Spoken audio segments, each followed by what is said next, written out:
হঠাৎ করেই দেশের বিভিন্ন জেলায় সংক্রামক রোগ হাম উদ্বেগজনক হারে ছড়িয়ে পড়ছে। চলতি বছরে এখন পর্যন্ত অন্তত ৩৮ শিশু হামে আক্রান্ত হয়ে মারা গেছে, যার মধ্যে শুধু চলতি মাসেই মৃত্যু হয়েছে ৩২ জনের। পরিস্থিতির ভয়াবহতায় হাসপাতালে রোগীর চাপ বেড়েছে, অনেক ক্ষেত্রে শয্যা সংকটও দেখা দিচ্ছে।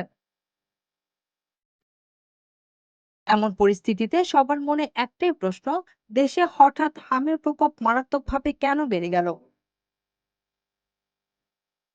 স্বাস্থ্য বিশেষজ্ঞদের মতে হামের এই হঠাৎ প্রাদুর্ভাবের পেছনে বড় কারণ টিকাদান কর্মসূচির বিঘ্ন। টিকা সংগ্রহ ও বিতরণের আন্তর্জাতিক উদ্যোগ গ্যাভি বাংলাদেশকে টিকা কেনায় আর্থিক সহায়তা দেয়। কিন্তু ২০২০ সালে করোনা মহামারী শুরু হওয়ার পর প্রথম ২ বছর শিশুদের নিয়মিত টিকাদান কার্যক্রম ব্যাহত হয়। সর্বশেষ ৮ বছর আগে হামের টিকা দেওয়া হয়েছিল, এরপর আর দেওয়া হয়নি।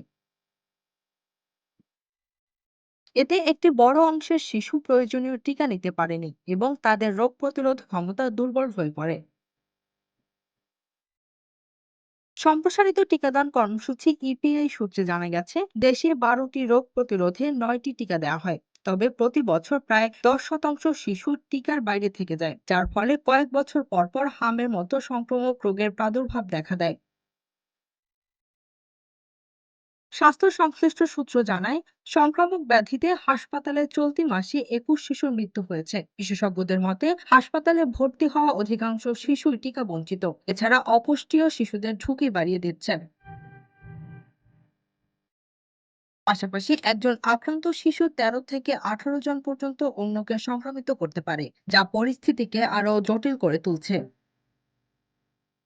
Z news, Dhaka.